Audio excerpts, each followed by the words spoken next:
All right, so tomorrow is Christmas Big Cookie Day here at the Pizzo House. So Sarah is here taping me, get the ingredients together and form the dough so that it has a chance to rest for tomorrow so that we can cut and fill and hopefully complete them.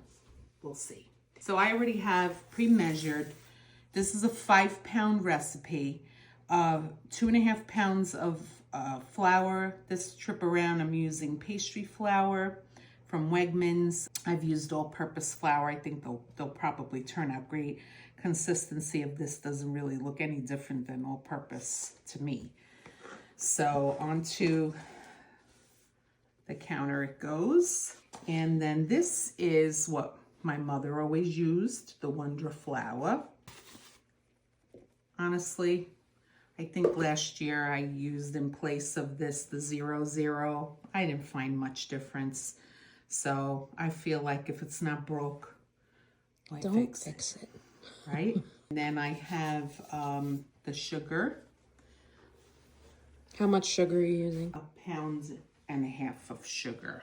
You're mixing the two flours and then you get the sugar and you incorporate the sugar.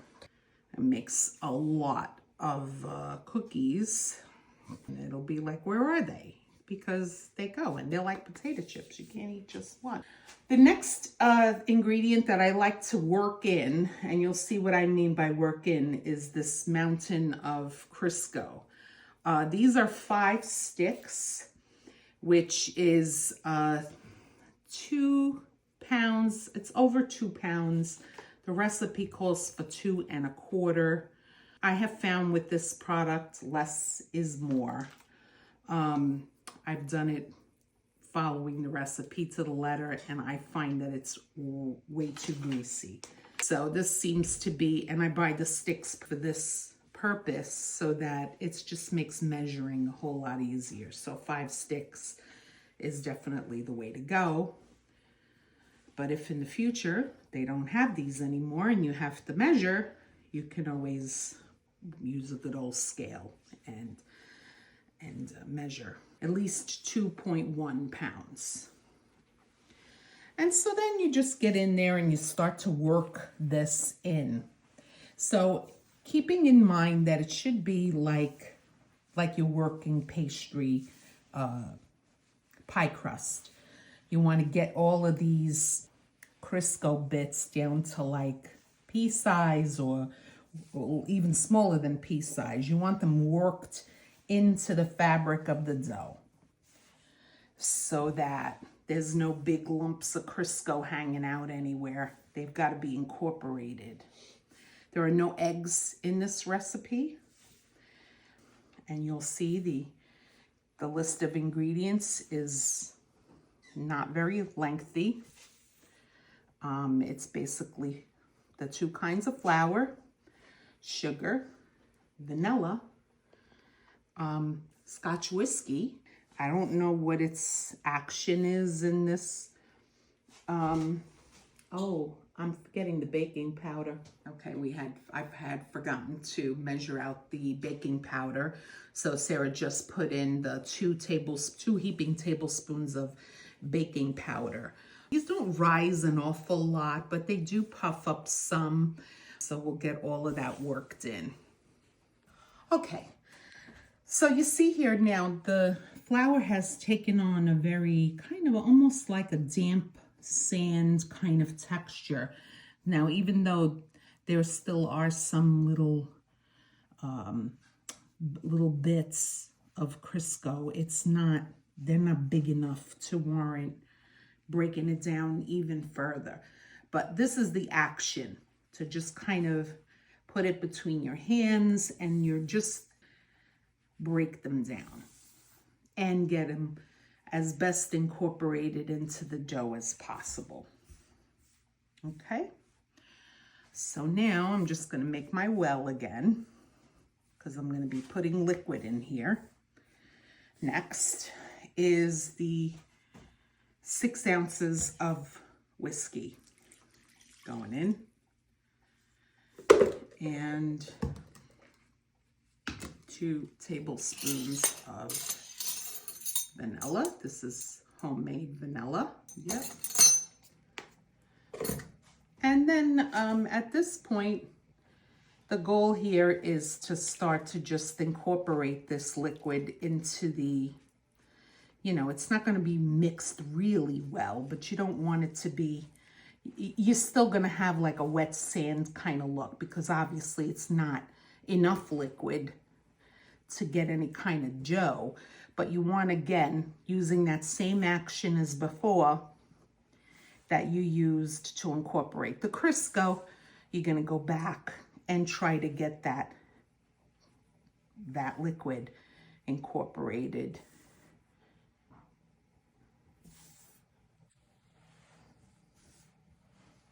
Okay, so now I can smell that whiskey throughout here.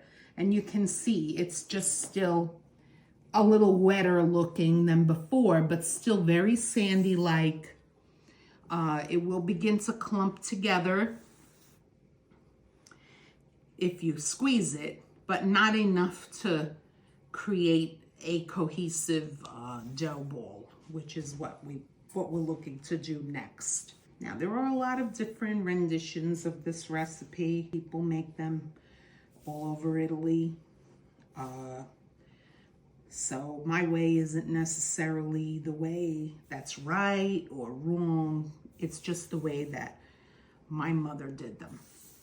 And what her relatives in Italy still do till today is even different than what she did when she came to the States. So, but this is what I grew up on and what my children have grown up on. So it's kind of like what I stay with. So the next and final ingredient is going to be the milk. The milk works as the binding agent. So we're gonna just kind of a little bit at a time pour some milk. This is whole milk. And you're just gonna pour enough and gather up enough that you can work a dough mound. And I kind of started in there and then I take it outside and work on it. All right, so as you can see, I've worked on it. It's soft, but not sticky and not too soft either. So what I'm gonna do is I'm just gonna make these little mounds of dough. I'm gonna continue gathering up some of this sandy mixture with the milk and make a whole bunch of these. And I'll come back and show you what that looks like. So now we had all of those little loaves, but I'm now blending them all together to get them ready for the next step in the preparation of this humongous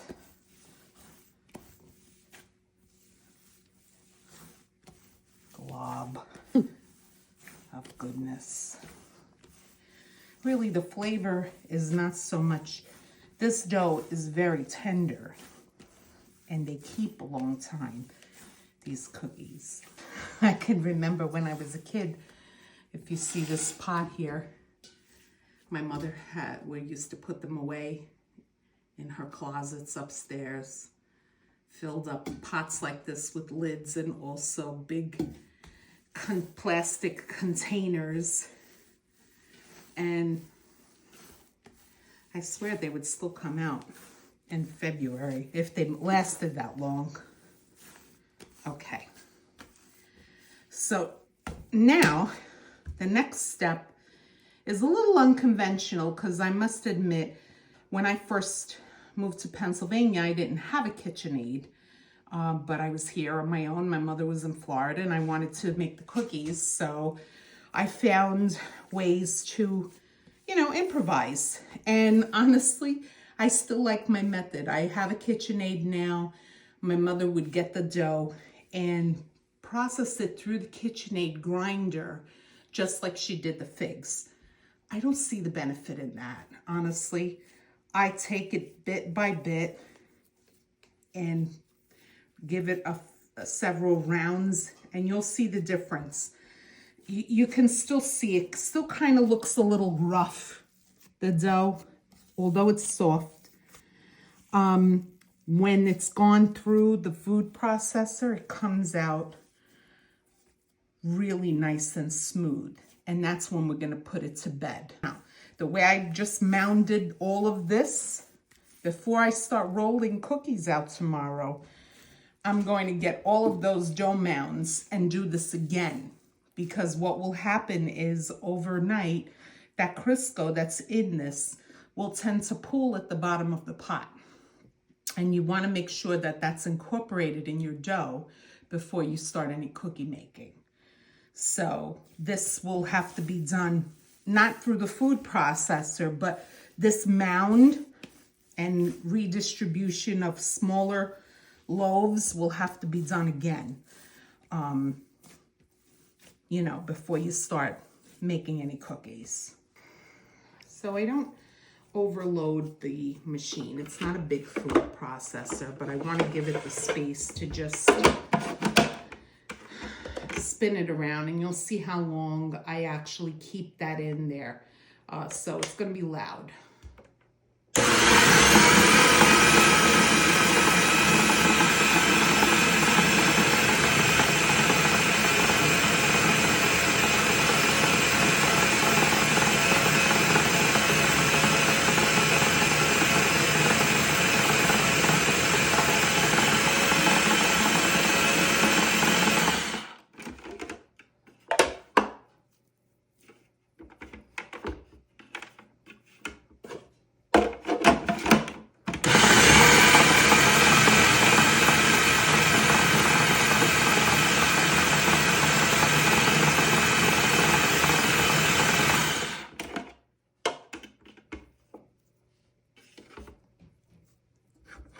This blade here is just really going through the dough, but you'll see here, you definitely can feel the suppleness. It's just different.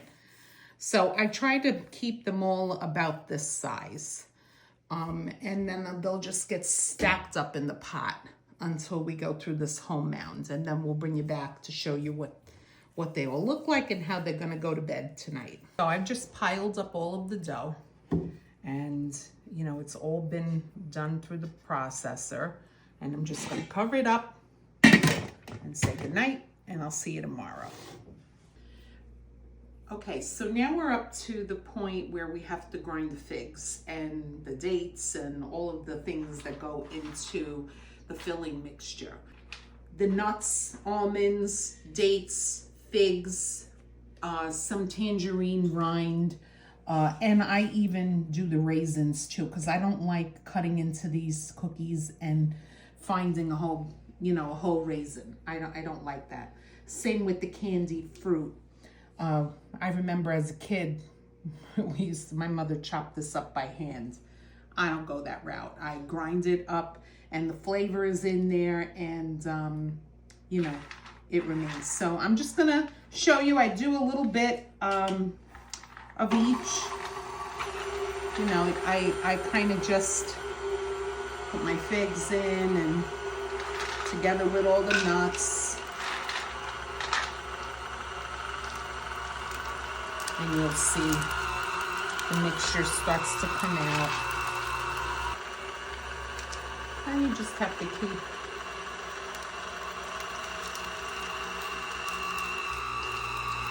pushing it through. The raisin got away. Nuts are on the dry side, so I tend to, you know, put some nuts in the middle of the figs, and then I'll put some of this, you know, this candied fruit, because it's, you know, sticky and kind of helps it along.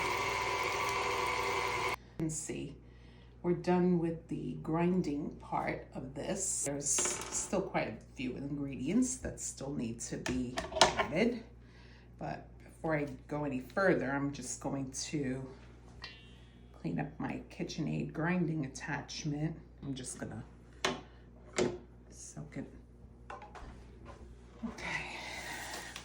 So in addition, we add a 1/4 pound of toasted sesame seeds. I started out with 4 rings of dried figs and I think it was a 16-ounce bag of dates, a 12-ounce box of raisins, and about a pound of shelled almonds that were toasted, plus a tub of that dried fruit mix. I bought a big one. I only used half of it. And the rind of 3 small tangerines, because orange marmalade is another ingredient that goes into this filling mix.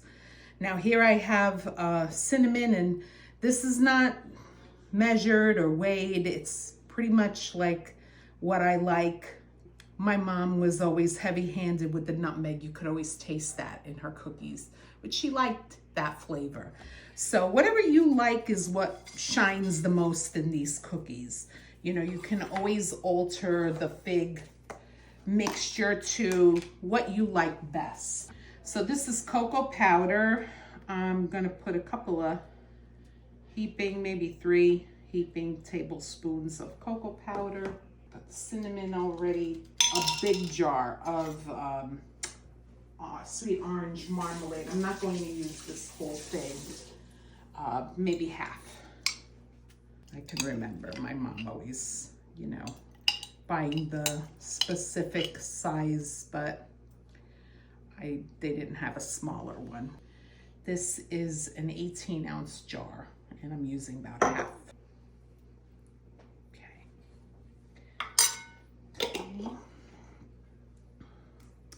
Next is a whole jar of this Karo syrup.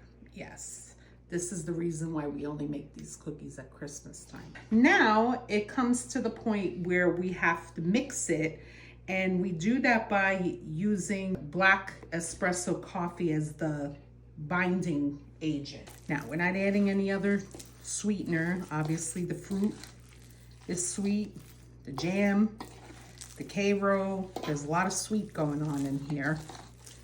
And we still have to add the mini morsels.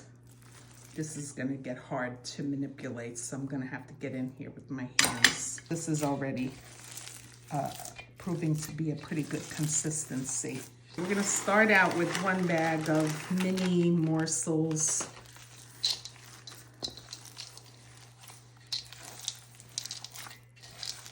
And then I do the taste test.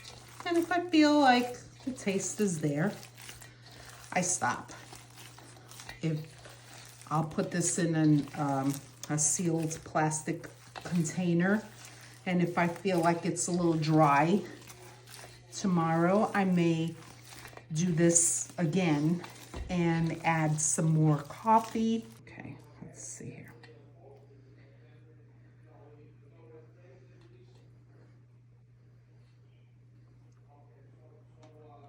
I don't know if I tasted enough chocolate in that, but I see it. I see them. I'm gonna call it good. All right. Well, there you have it. See you tomorrow for the shaping and all the things that are part of this cookie making process for this traditional Christmas fig cookie. So today we're starting to make the cookies. The fig seemed a little on the drier side. I added some more chocolate chips. I added some more coffee and a bit more of the orange marmalade. It's a texture thing. And so, you know, it feels and tastes good to me, although it did last night too, but it's all a taste thing. It's the things that you like the best and most in the flavors that I tend to add more of. I've already worked on a few trays, but this is the amount of dough. It's just like a regular cookie bowl. The dough is really nice. I'm really liking that pastry flour that I used. And it's just spreading it out a little bit by hand. And then I take about a spoonful of the mixture. I always keep a wet towel nearby to just clean off my fingers. And I use my knife. It's the best tool that you have. And you're kind of closing it up like a little pierogi or a little taco. And you don't want to flatten it out too much, but when you turn it around, just gently give it a pat. You want it to be elevated because the pressure of your knife is going to flatten it some. And I find that when I make slits in it, rather than drag my knife, I'll use the very tip of my knife and open the slits up. And this is a very basic design. You know, the pastry kind of wants to tear. So use your knife and fluff, and there you have it. It also requires a little pinching. These tweezers are just for this use. They stay in my drawer and come out at Christmas time. This process also can flatten your cookie if you're heavy-handed. So you want it almost to be like a rope-like decoration, and then lightly sprinkle, and there you have it. This is the end result now. We've baked them and we're just setting them off to cool. So, and these can be enjoyed warm or when they cool. And from our house to yours, a very Merry Christmas. Merry Christmas!